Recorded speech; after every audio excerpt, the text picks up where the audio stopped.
And welcome back to the Immigration Ain't Easy podcast. I'm Mo Goldman, and the website, of course, if you want to listen to it, is immigrationainteasy.com. My guest on this episode is Ilya Somin, who is a professor of law at George Mason University, and he's also the B. Kenneth Simon Chair in Constitutional Studies at the Cato Institute. His research focuses on constitutional law, property law, democratic theory, federalism, and migration rights. His work has been widely cited to and published by numerous scholarly journals, and his writings have also been cited to in decisions by the U.S. Supreme Court and other district courts and all across legal briefs. And also you can find out and read more about him. He has published a memoir which you can get off of his website. It's called A Road to Freedom. It's a very introspective look into his history, which we'll talk a little bit about. And also, I recommend checking out his book, Free to Move, Foot Voting, Migration, and Political Freedom.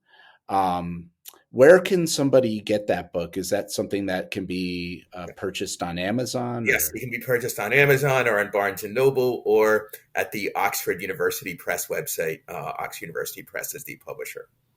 And you can read more about Ilya on his homepage from George Mason University. So just a quick keyword search of your name and you'll find that, and your own website too, right? Yes. So let's just start from the beginning. You are a immigrant that came from USSR in the 1970s. So for how long were you living over there before your family came to the United States? Till I was almost 6. Okay. And the organization that sponsored them was the Hebrew Immigrant Aid Society, correct? Yes, HIAS, which had a long history of sponsoring Jewish immigrants from various parts of the world, also more recently refugees of all different backgrounds. And we have something in common because my mother and my grandparents were HIAS, that they were sponsored by HIAS in 1949. Wow. So there you go. And I still have the paperwork from that. It's kind of amazing. So tell me a little bit about, what were your memories of living over in USSR? Obviously, I was only 5.5 or so when I left, so the memories are limited. But of course, I remember sort of the poverty food lines. I remember sort of the ubiquitous state propaganda that was everywhere, posters, signs, slogans, and so forth. And obviously, also, I remember my parents beginning to talk about leaving, and then, us actually doing so in 1979. And your parents, they were both computer programmers? Yes, they were both in the tech programming industry. Yes, and so the you union came later after coming to the U.S. as well. I was going to say, you came to the U.S. as a computer programmer. Your parents probably Not came me. here. I'm no computer programmer, but my parents were. Well, their arrival in the U.S. was probably a perfect time, right? Because of the boom. Yeah, so the tech boom of the 1980s was just beginning, and therefore it was a good time to go into the programming industry. And indeed, the programming industry both then and now has a hugely disproportionate number of immigrants in it. So coming to the United States, you talk about this in your memoir. The adjustment for you was not the easiest adjustment. Is that correct? So I would say that adjustments for small children are generally easier than for adults, but obviously there was difficulty. In particular, I did not speak a word of English when I arrived, and so I had to sort of start that from the ground up. And it is possible that I had some degree of learning disability, which impeded my learning how to read and write, which I did not actually do until the age of 8, 2 years after I arrived. And when you arrived here, your parents had pretty much nothing. Like, We I think had it was maybe three just, or four suitcases full of stuff and a few $100s. wow. And so did originally did you end up in New York and then Connecticut, or where? No, How did that path we go? just went straight to Connecticut, the town of Westport. The highest affiliate that sponsored us placed us there. My parents, within the first month or two in the U.S., looked for jobs and found them, and we lived in Westport for a year. Then my father got a better job in the Route 128 area, in the Boston area, which then, as now, was a major center of the tech industry, and so we moved there. So when you come to the United States with like three suitcases and like a few $100s, I mean, have you ever talked to your parents about like how, like, either shocking or difficult, or like what were their emotions or feelings when they arrived here? Was it like, okay, this is a, a renaissance type of scenario, or was So it like, oh my God, we're now. overall, they were very happy because they had escaped the horrible poverty and oppression of the Soviet Union. But obviously, there were challenges looking for work, housing, adjusting to a whole new society. And so, what I tell people, and I think social science research backs this up, is that for many people, the first year or two after immigration is often the most difficult because you're simultaneously rebuilding your whole life in a new place. You're adjusting to a new culture. My parents actually already spoke considerable English before coming, but in many cases, you're learning a new language and you're doing all of those things at once and making all those adjustments at once. Some of this happens even when you move within a country, which I've done several times in my life, but obviously moving internationally, the challenge is greater. But if you're moving to a society with vastly greater freedom and prosperity overall, it's more than worth it. the the community of Westport that you ended up settling in, were there a lot of other refugees like your family there, or were Not you at that guys? time, no. Uh, um, uh, in many cases, immigrants move, at least initially, to places where there's already a good many immigrants from the same place. In our case, Hayes decided to urge us to place in Westport because my parents already spoke pretty good English, and they judged, therefore, that then it would not be necessary to be in a place where there are any significant number of other Russian-speaking immigrants, and indeed at that time there were almost none. So you obviously had to learn English and try to develop, you know, assimilation to a new culture. Um, and you talk about how debate and becoming, part of the debate team in school, it seemed like that was something that was really important to your development. Yeah. It was important to my development, but I would say it was not so much important to my assimilation, in that by the time I was in high school debate, something like 8 or 9 years after coming to the US, I was already fully assimilated and speaking English and so on. So debate was very important in my intellectual and academic development. From a standpoint of assimilation, what was important was just the first couple years where I learned English, I learned how to get along in the American culture, and learned how to read and write. Debate was important in other ways, but by that time, assimilation was no longer much of an issue. And you talk about immersion and like assimilation through or by immersion. Um, like, it seemed like you live in a society where there was a lot of, I would imagine, around you, a lot of kids that had wealth and, a lot of things and, material sort of items. And it seems to me that a lot of immigrant children have to contend with, like, okay, so this kid has a bunch of Legos, I don't have them. It's not easy, I'm sure. So I would say two things. One is, at least initially, most immigrants end up settling in places where the people there have comparable income or to their parents, so the gaps are not enormous. Though there is the case that new immigrants, in most cases, have very little accumulated wealth, whereas natives, even natives who are in about the same amount of income, they have more wealth. In our case, there was a little bit of a disjunction in that my parents ended up relatively quickly in upper middle class occupations, thus earning pretty high salaries in the high tech industry. But obviously, they did not have the accumulated wealth that many native born Americans with similar incomes have. So I would occasionally see like, yes, some of the other kids had toys and things that I didn't have, but particularly in the first year or two. But overall, I don't think this was like a huge problem. And uh, um, and so I would say that as a matter of assimilation difficulties, language is by far the most significant problem that I faced in those first year or two. The issue of some other kids having more better toys is relatively minor by comparison. So, as got older, your political views became more, I guess, developed and shaped, and you turned more towards libertarian.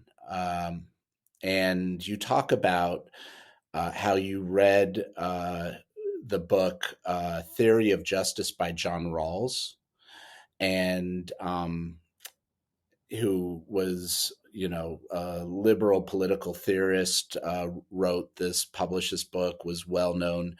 And there was a point where you called him, like cold called him with, just random. I mean, we're talking back in the day when it was just a hardwired phone, and he answered and he talked to you. Talk a little bit about that. Why you did that, what was the exchange like, and how did that shape or have any impact on you, even up to today? Yeah. So I should note, John Rawls, of course, was not a libertarian. He was sort of a left liberal political theorist, but at that time, he was probably the most famous political philosopher in the world. And he was a professor at Harvard in the philosophy department. And it so happened that he lived in the same town as I did, Lexington, Massachusetts, which is a suburb of Boston. In the fall of 1989, hard to believe it was over 35 years ago, I was in high school debate, and my teammates and I were preparing for a debate turn, and we're developing arguments for it. And one of the arguments we were thinking of related to some things that Rawls wrote in his book Theory of Justice, which is sort of his most famous work, which is still much read by political theorists to this day, and philosophers and others. So someone, I'm not sure who it was, conceived, well, we should call up John Rawls and ask if he had any advice on the argument that we were trying to develop. And so we discussed this, and somebody said, well, one of my teammates said, well, you, Ilya, should call him because you guys, would have things in common. I was like, I couldn't possibly see what an obscure high school student could have in common with the most famous political philosopher in the world. Nonetheless, I did it. We looked up his name in the Lexington phone book. In those days, there was no internet. So we had like one of those big, yellow phone books, and his name actually was listed in the phone book, just like that of any normal person. So I called him up, and to my surprise, he actually was perfectly willing to talk to me. And he spent about half an hour on the phone with him. It turned out that he actually had not thought about the issue that we had raised. And so it wasn't actually very much help for the debate tournament. But it was an interesting discussion, and I was impressed and moved that this famous and distinguished person was willing to spend time explaining his ideas to a high school student, as opposed to simply saying, I'm sorry, I'm busy, I can't talk to you. That's amazing. And those are stories that I don't think would ever come up as much today, especially, back in the day. I think today I would have emailed him rather than called. And I'm certainly am nowhere near as famous as John Rawls was, but I do periodically get emails from high school students and college students myself. And remembering Rawls, what he did, I try to answer them when I can. So you pay it forward. That's nice. Yeah. And so you decide eventually to go to law school, and yes. Years after that experience, many years later. Yeah, not that many. I guess it was probably about 7 years later. Not too long. So you went to Amherst for undergrad? Amherst College, yeah. Okay, and then Yale, Harvard for graduate school, and Yale for law school. Okay. And what, when you were going into law school, was your intention to go into professorship, or did you plan on It you was my mentioned? goal to be an academic, but I knew obviously the plan might fail because it's a highly competitive job market, and therefore I also had a backup plan, which was I would be a practicing lawyer if that didn't work out. And so when we look at, the immigration system in the United States, and, over our lifetime, we have seen such dramatic changes in the laws, and policies, going back to the 1984 Reagan, amnesty program, and the, It was actually a implementation. 1986 amnesty program. 86, sorry. And IRCA, Immigration Reform and Control Act, and then the 96 law that changed, a lot of the, Immigration Nationality Act, as far as making it more hyper enforcement, and, making it more difficult for people to obtain what would be considered the American dream, in my opinion. And then now, where we're at a point where executive orders seem to be, the way that these presidents do things. Um, what, in your lifetime of seeing all these changes, do you think that there is any hope for some sort of like major immigration reform that would, allow people to have a better legal path to the United States? Because I think that's one of the biggest issues we're Yeah. dealing with So now is. I don't think there's much hope in the short term while this current administration is in power because of its deep hostility to immigration of almost every kind. However, if it leaves power and is replaced by a Democratic administration in 2028, depending on what the political balance of forces at that time is, it is possible that you might get legislation, though obviously in this day and age it's easier to do executive initiatives than legislation, and the little legislation that we've had such as the Lake and Riley Act, is actually bad. Um, uh, uh, um, so right now, I think it's a dark and dismal time for immigration of all sorts, including, by the way, legal immigration. Trump, both in his first term and in this term, has actually been much more successful at gutting legal immigration than the illegal kind. But the winds can change. And if you look at public opinion, I do some work in public opinion. One of my books is about political ignorance. It is not simply not the case that public opinion is sort of dead set against immigration or the like. How public opinion turns out really depends on what questions you ask and how you word them, which occurs with a lot of issues where much of the public doesn't have clear set opinions. So depending on what administration is in power, what the balance of power in Congress is, and other factors, you could see changes for the better, as well as obviously changes for the worse of the kind that we're having right now. You, I'm just trying to pull this up. You were quoted with regards to there were a couple of important cases before the U.S. Court of Appeals for the Fifth Circuit, where the state of Texas was arguing that illegal migration and drug smuggling qualified as an invasion, authorizing the state to engage in war in response under Article 1 of the Constitution. And what you talk about, like what an invasion is, like, by definition. Can you speak to that? Like, what's So, your theory on that? let me try to first explain why this issue is important, and then I'll explain my theory, which is actually pretty simple and it's not original to me. The Constitution has several provisions that mention the term invasion. One big one says that if there is an invasion, states can, in quote, engage in war in response. This is what Texas was claiming when they, in order to defend various laws of theirs they had enacted, otherwise might be at odds with federal law to restrict immigration. There is also a provision that says in the event of invasion, the writ of habeas corpus can be suspended, which in plain English, I know you know what this is, but in plain English, that means that the government can detain people, including U.S. citizens, without charges or without a trial.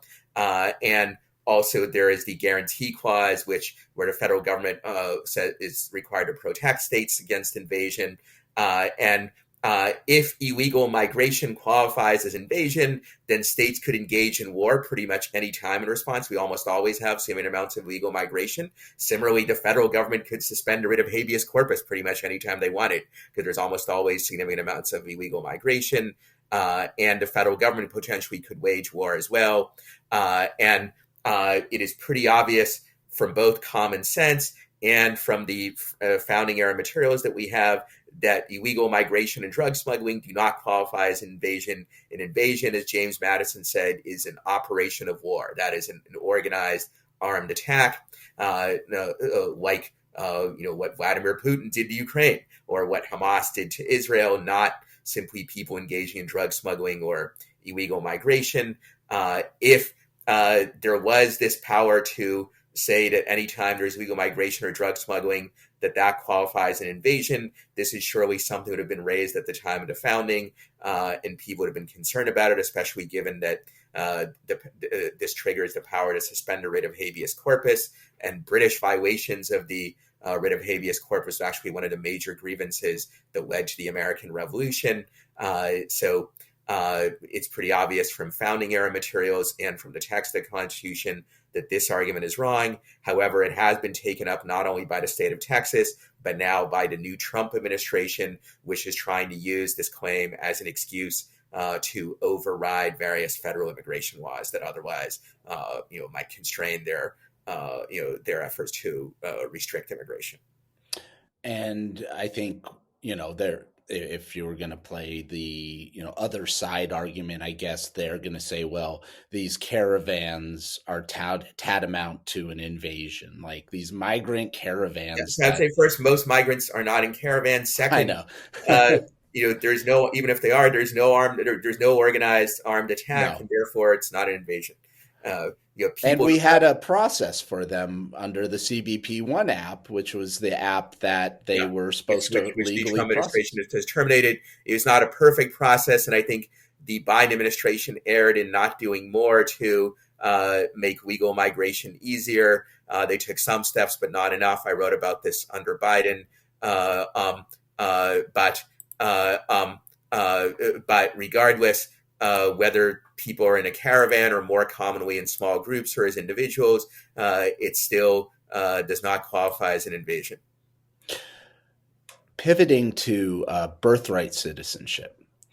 And again, this is something that you've written about, been quoted about. The attack on birthright citizenship, what do you think that this has any chance of getting the Supreme Court to agree with Trump's position on birthright citizenship and, trying to eliminate it for children who were born of, say, undocumented parents?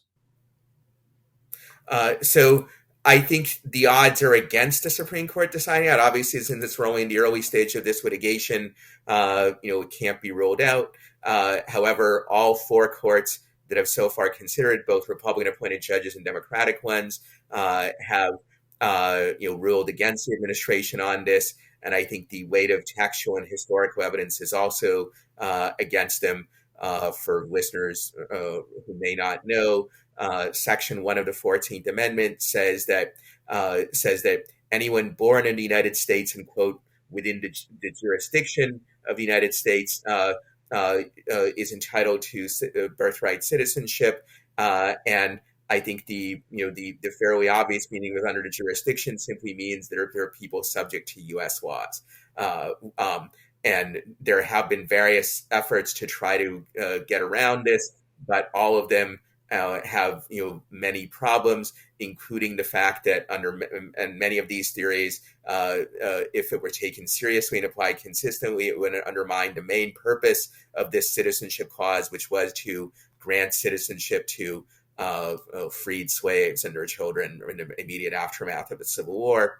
And if you have an interpretation of the citizenship clause which undermines that objective, your interpretation is almost certainly wrong. And it's striking that many of the arguments offered on the other side, do have that implication. For example, there is the argument developed by John Eastman, an academic who was involved in Trump's efforts to overturn the 2020 election. He says, well, it's only if you have complete jurisdiction, by which he means complete citizen like rights, and if your parents have those, that you get birthright citizenship. But of course, that means that states and the federal government could have denied birthright citizenship to blacks simply by denying blacks voting rights and other citizen and other rights, which many states, in fact, had denied to blacks up to that time. And there's other arguments been advanced as well that we can go through if you're interested, but they all have similar weaknesses. The book you've published, several different books, and the one that we mentioned, Free to Move: Foot Voting, Migration, and Political Freedom. Can you just talk a little bit about what are the main points, or what do you get into in that book that I think people should, if they want to read about it? Yeah, so the book is about voting with your feet as a mode of political choice. That is, choosing between different jurisdictions, or sometimes between private sector organizations as a way of determining what kind of policies you want to live under. So you can do that through international migration. You can do that through moving between states or local governments within a particular country. And in some cases, you can do it by choosing between private sector organizations, which perform functions similar to governments like private planned communities, for example. Foot voting, I argue, has two big advantages over traditional ballot box voting. One is that when you vote at the ballot box, you only have about a 1 in a million chance, or 1 in 60 million in a presidential election, a very small chance that your vote will actually make a difference, the outcome. Whereas when you vote with your feet, if you're allowed to do so, your decision has a vastly greater chance of actually determining what policies and institutions you live under, and that makes it a much more meaningful kind of freedom of choice. Second, precisely because you have a much greater chance of actually being able to make a decisive choice, you also, when you vote with your feet, have a much better incentive to be well informed about the decision that you're making. As documented in my earlier book, Democracy and Political Ignorance, there's a very serious problem of voter ignorance in the United States and other democracies, which arises in part because voters just have very little incentive to learn much about politics or government policy, given that given that the chance that their vote will make a difference is so extremely low. In the book, I go through all three major types of foot voting: voting with your feet through international migration, within federal systems, and in the private sector. And I explain, the advantages of expanding opportunities to engage in all of these types of foot voting. And I answer a variety of different possible objections, particularly objections to free international migration, which is obviously the most controversial of the three types of foot voting. And you have talked about foot voting being a case for changing the laws for migration across international borders. Yeah, we should make it much easier for people to move across international borders. And overall, would advocate is replacing the current system, which has a presumption of exclusion. That is, if you aren't already a citizen of a country, then you're not allowed to move there unless they give you special permission to do so, with the opposite presumption of freedom of movement that can only be breached if the government can show that you pose some sort of serious threat, like you're planning to engage in terrorism or espionage or something of that sort. And I think ultimately it helps from an economic perspective. It makes everyone more, I think, safe in the long run.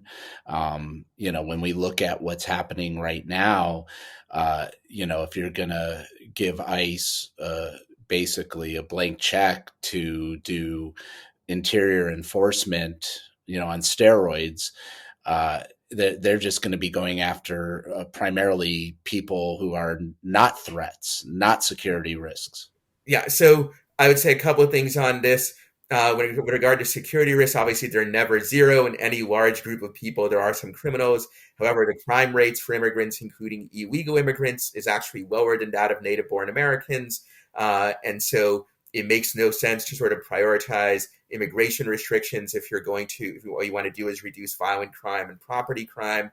To the contrary, as I point out in my book, if we take the resources currently spent on enforcing immigration restrictions and instead use that on just ordinary police doing ordinary police work, we can reduce crime much more because simply having more police on the streets, there's a lot of data that says that that reduces crime. You want to protect against abuses of civil rights by the police as well. But ultimately, the diversion of law enforcement resources to immigration restrictions actually makes us less safe.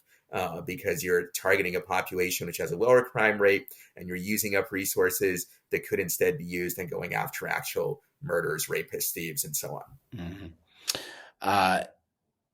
Have you seen, and I would imagine so, but I'm just curious, like a huge increase in interest from students in immigration law, in studying immigration law in law school? That's a good question. I think in recent years, I've certainly seen some increase, but I wouldn't want to generalize too much from just one professor's impressions because, I don't know how statistically representative, the particular students I've talked to about this are. Yeah, I mean, I can say at least from what I see here in Arizona, there's definitely a significant increase in interest. And actually, I mean, when I went to law school in the late 90s, we didn't I didn't see a whole lot of institutions having different types of specific immigration law classes or different Yeah. So I suspect certainly programs. compared to 25 years ago, and I also Yeah, went to law school in the late 90s, there is more interest as immigration has become more prominent on the sort of the political agenda. Its greater prominence may not be a good thing, but I know. but it has certainly increased interest in immigration law and policy. Do you think that in your academic estimation, um, do you think there's any hope for DACA, the Deferred Action for Childhood Arrivals, as it's still hanging in the balances? So it's hard to say for sure. I fear that if the Trump administration is intent on ending it, they can find sooner or later sort of some bureaucratic path for doing so that will be approved by the courts. Because remember, last time around, and I think it was in 2020, uh, they were uh, they were blocked by the Supreme Court, but not because the Supreme Court ruled that they have no power, that the executive branch has no power whatsoever to end DACA, but merely because they didn't go through the right procedures. So if they dot their I's and cross their T's, I fear there is a good chance they could find a way to end it. What is interesting, though, is that DACA is an extremely popular program. So it's not completely clear that they will be willing, to truly end it. And One reason why they lost in the Supreme Court last time was because they weren't willing to sort of state their real reasons for ending. They were hanging their hat on the dubious claim that DACA is illegal. So they may face similar problems again. That said, I fear there's at least a good chance that the administration, if it wants to, will be able to end a program one way or another, though it will probably require some additional litigation and the like. It seems like there's a lot of potential political liability in Yeah, there completely is ending it. some. I think the difficulty is this, that if you just poll DACA, it gets 60-70% support, but there may not be a lot of people who are actually willing to switch their votes over DACA. So I think DACA is kind of like marijuana legalization, that 60-70% of Americans think marijuana should be legal, yet we still have the federal law against marijuana. Why? There are a number of reasons, but one reason is there's only a very small population that is willing to sort of shift from one party to the other over this issue, and DACA may be a similar situation. Though there is some, and obviously in a very close election, it could make a difference. You just curious. You lived in Kentucky for a bit. Is that true, Not or really. I was were just you in there? I'm a graduate of the University of Kentucky High School Summer Debate Institute, Oh, is and that what that it just was? meant I lived in Kentucky for 3 or 4 weeks in the summer of 1989. And I've been to the state a number of times for speaking engagements and when I was in high school for debate tournaments, but I'm not a true Okay. Kentuckian. I was just wondering if it was like a bit of a culture shock going to Kentucky from Connecticut, Yeah, Massachusetts. so again, I was only there for 3 or 4 weeks, and I Yeah. was living at the University of Kentucky, for a high school debate summer institute. So I don't think I got the true like traditional Kentucky experience. And like many states, there's both a political and cultural dimension. There's a in Kentucky, as in many states, there's a division between university towns like Lexington, Kentucky, where I was, and urban areas, which are sort of more cosmopolitan, on average more liberal, versus more rural areas, which are sort of less cosmopolitan, more conservative. So we have that right here in Virginia, where I live, and obviously it exists in Kentucky as well. Do you do you see like any sort of parallels or similarities between what you fled or your family fled to what we're seeing today with the Trump administration, whether it's Lenin and Trump or anything of Yeah, that I nature? think the similarities between Trump and foreign dictators is more with right wing nationalist dictators, like the present ruler of Russia, Vladimir Putin, than with sort of the communist dictatorship of the 1970s. Putin clearly, Trump clearly has an affinity for people like Putin. He has authoritarian tendencies, but it's not really ones based on sort of socialist or communist ideology. It's more based on some combination of a personalist system where it's about the personality of the ruler, and a sort of nationalist ideology where it's about promoting the interests of sort of the dominant ethnic or cultural group in society and using sort of authoritarian methods to do that. I hope and expect that things will not go nearly as far in that direction in the US as they have in Russia and other places. I hope and I believe there are liberal democratic institutions are stronger than theirs were. But it is a troubling situation. Couple more questions, but I think one that I always find important to ask about, just going back to your own personal story. When you arrived to the United States, Um, did you leave behind a family, like grandparents, or I know that there was, I think, some separation there. Describe, because I think family separation is such an important issue Yeah. to discuss. So my both of my parents did leave behind their parents, my grandparents, and at the time we thought it might be forever. But living in the Soviet Union was so bad that they thought it was worth it. When Gorbachev came to power and liberalized things in the Soviet Union somewhat 8 or 10 years later, my grandparents, both of them, did actually manage to come to the US. But obviously, at the time in 1979, we didn't know that. We didn't know that the Soviet Union was going to fall within another 12 years. And how was that like? I mean, as a young child, like to leave and then not, physically see your grandparents for a decade or so. Like, how did that have any sort of like emotional impact on you? So I think it was difficult, but I think it was something that was easier for a young child to adjust to than for my parents to adjust to. So we kept in touch with occasional letters and phone calls and the like, but obviously it was a difficult thing. And what was it like when you all reunited? Like, to talk about the emotions So it was a and great sort of emotional moment that I don't think I can truly do justice to, but I think people can imagine. If you haven't seen your grandparents for 8 or 10 years and you finally do see them when you thought you might never be able to do so, that was a great thing. are your parents still with us? Yes, they still live in Massachusetts. And what are their like? Do they think it's pretty awesome that you went into law, or like what were their thoughts on that being So, computer I mean, to their credit, they techs? never tried to dictate to me what sort of profession I should pursue. So I think they are happy that I'm happy in the job that I chose, but they never tried to say that I should be in the tech industry like they were, or be a scientist or be in math, or it turned out that I did not have much of an affinity for math or for computer programming. So, I did other things. And so I can't imagine, like, is your email and phone just like are you getting contacted by the media all the time, or is that just like a constant thing for you being this expert on, So, especially these issues?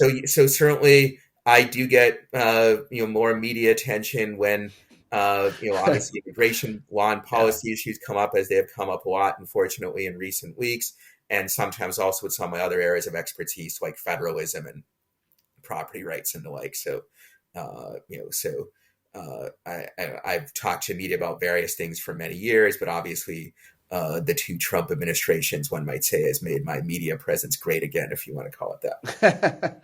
did you ever did you ever go back to Russia, or ever I been have been been? back to Russia 4 times since I left, but the most recent time was 2012. Currently, it would probably be dangerous for me to go No, back because don't I've been go there. told to be very critical of the Putin regime. You might end up like Brittany Griner over Yeah, there. it's worse in a sense because Brittany Griner was not a sort of public critic of Putin's. So I suspect I will not be able to go back again, at least for so long as the current regime is in power. Well, I mean, you could probably talk for a long time. I mean, there's so many different issues and subjects that we could discuss. Um, I really do think that, people need, and I just want to ask you your thoughts on this. People really need to get educated on, and I know it's a huge ask. Like, how do you get people to get educated on a subject like immigration and the benefits to this country? Because you know people often don't really care so much about it, but it's really, I think, so critical for people, especially like just laypersons, to know this stuff.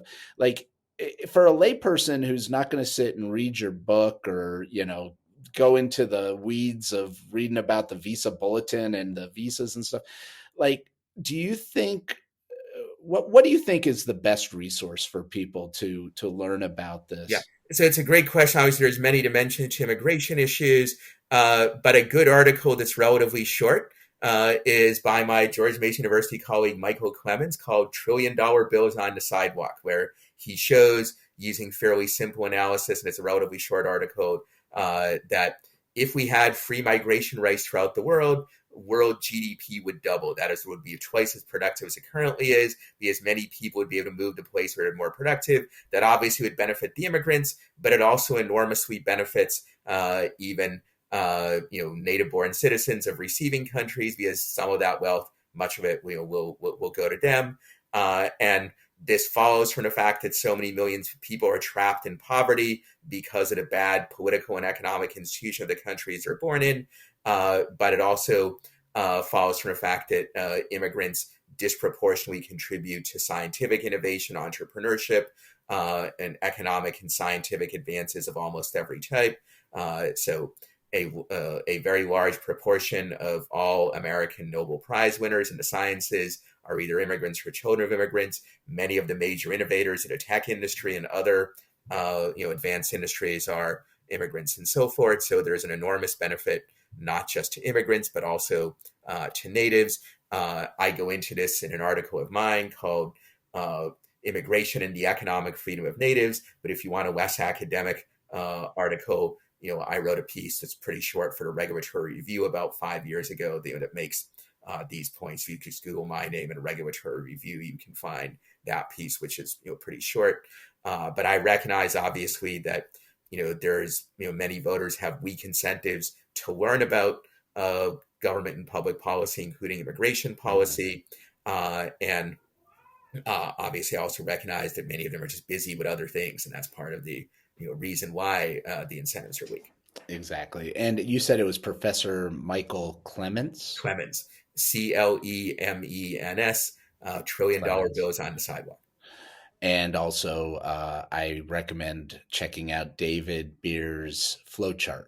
That the dead end flow chart that Yeah. he So shared. my colleague at the Cato Institute, David Beer, has a flow chart which sort of shows how the legal immigration system works. And many people say, well, why, what's the problem with illegal immigration? Why don't people just get in line and get in legally? You obviously, as an immigration lawyer, know why that's not a valid complaint. But David Beer's chart is a good illustration of how, for most of those who want to immigrate legally, even before now it's even more difficult with the Trump administration, but even more before the Trump administration, it was nearly impossible for most of those who might want to do it. And that's how you get illegal immigration, by making legal transactions in a market difficult or impossible. But there are millions of people who want to do it. You predictably create a large illegal market, just like alcohol prohibition created a large illegal market in alcohol, and drug prohibition does so with drugs. Oh man, well, Professor Somin, I hope I pronounced that right. That is correct. Yeah. Okay, I was gonna say I better not be butchering professor's name. I think I did that when I was in law school a few times, and yeah. But you're a professor of law at George Mason University. You do research for the Cato Institute. It's just an honor to have had you on to talk to me and provide some, you know, I think important information for people to learn from and listen to. And I, will continue to follow you, and I hope others do as well. And look you up on your website. I'll share those links as well once I get this episode up. Great. Thank you so much. Thank you very much for having me on. I really appreciate it. And thank you to my daughter Emma, who is she's the producer of my show, my 16-year-old. And if I don't thank her at the end of every episode, well, she's a 16-year-old and she'll let me hear it. So Thank you, Emma.